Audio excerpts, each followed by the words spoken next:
안녕하십니까, 이필립 원장입니다. 오늘은 조지아 공화국의 수도 트빌리시에서 건강과 성경이라는 제목으로 말씀을 좀 드리겠습니다. 먼저 잠깐 트빌리시라는 곳이 어떤 곳인가 좀 소개를 드리면, 카프카스 산맥을 끼고 있는 아주 작은 나라입니다. 국경은 북쪽으로 러시아와 닿아 있고, 서쪽으로는 흑해와 닿아 있습니다.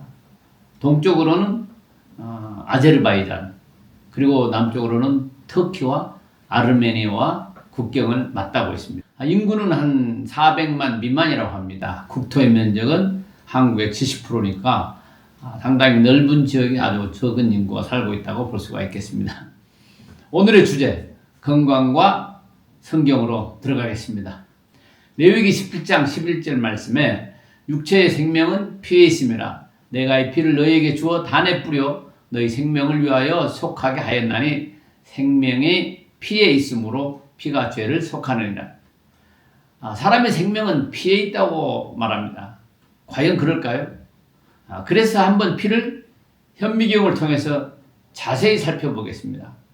그리고 피를 분석해 보면 다음과 같은 것들이 나타납니다. 어떤 사람은 피 속에 당뇨가 나타납니다. 어떤 분은 신장 질환도 들어있습니다. 어떤 사람은 간질환, 콜레스테롤, 빈혈, 각종 혈액 질환, A형, B형, C형, 간형, 또 혈액순환 질환, 심지어는 관절염, 종양, 표시자, 갑상선 기능 등 굉장히 많습니다. 이렇게 살펴보니 확실히 피가 나빠지면 생명 유지가 어렵습니다. 피 속에 이렇게 많은 질병의 흔적들이 나타납니다. 혈액을 오염되게 하는 것은 각종 질병이면서 또한 혈액이 건강하지 않으면 각종 질병에 걸리게 됩니다.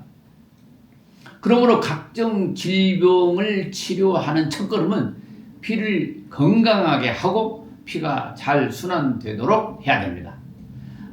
피가 잘 순환된다는 말은 동맥과 정맥의 순환만을 말하는 게 아닙니다. 모세혈관을 거쳐서 우리 100조개가 넘는 이 세포 하나하나까지 혈액이 잘 순환돼야 됩니다. 즉 소통해야 됩니다.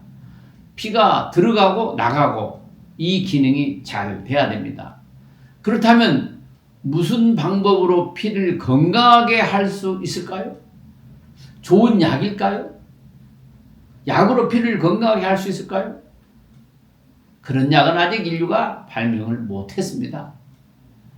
혈액은 95%가 물입니다.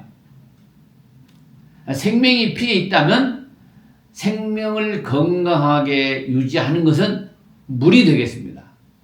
요한복음 4장 14절에 내가 주는 물을 먹는 자는 영원히 목마르지 아니하니 나의 주는 물은 그 속에서 영생하도록 솟아나는 샘물이 되리라. 영생하는 피는 없어도 영생하는 물은 있습니다.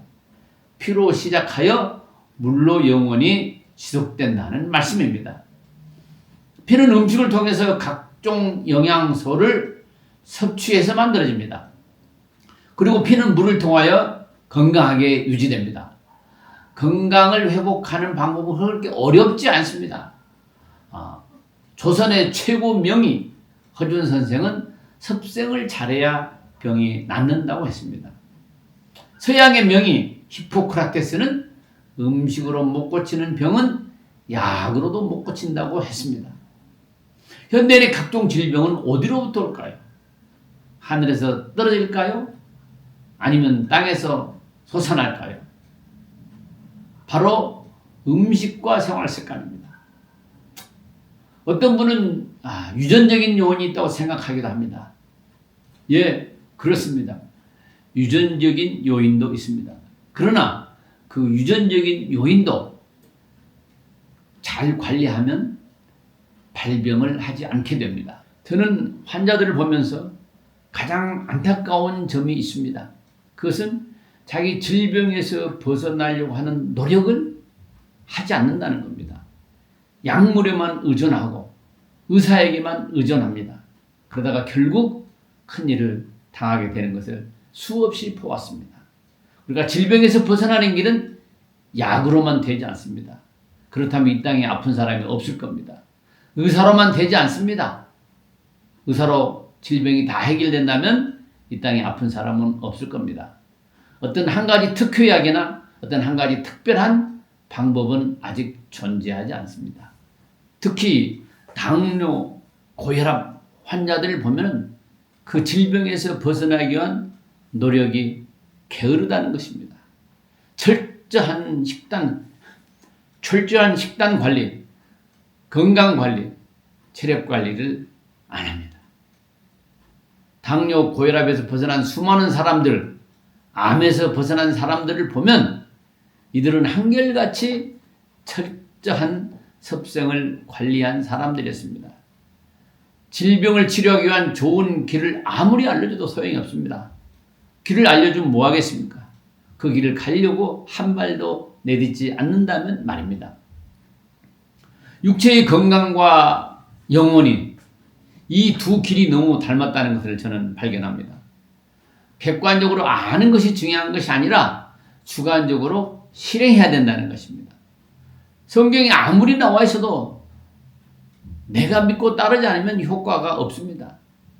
건강 정보도 아무리 잘 알아도 실천하지 않으면 아무런 효과가 없다는 것입니다. 영생도 믿고 따르는 것이요, 구원도 믿고 따르는 것이요, 건강도 믿고 따르는 것입니다. 영생은 예수의 가르침을 믿고 따르는 것이고, 건강은 섭생을 통한 치료의 원리를 믿고 따르는 것입니다. 유명한 목사, 훌륭한 어떤 사람에게 그걸 배워서 구원을 받는 것이 아닙니다. 구원을 제대로 아는 사람에게 배워야 구원의 길을 알게 됩니다. 유명한 의사를 만나야 건강을 회복하는 것이 아니라 치료의 길을 제대로 아는 의사를 만나야 건강의 길을 가게 됩니다. 저는 여기에 구체적인 방법들은 나열하지 않겠습니다. 대부분의 사람들은 알려준다고 따라하지 않더군요. 안다고 다 따라하는 것이 아니기 때문입니다. 자신의 질병에 관한 구체적인 치료 방법을 알기 원하시는 분은 이메일이나 댓글로 남겨주시면 도와드리겠습니다. 시청해 주셔서 감사합니다.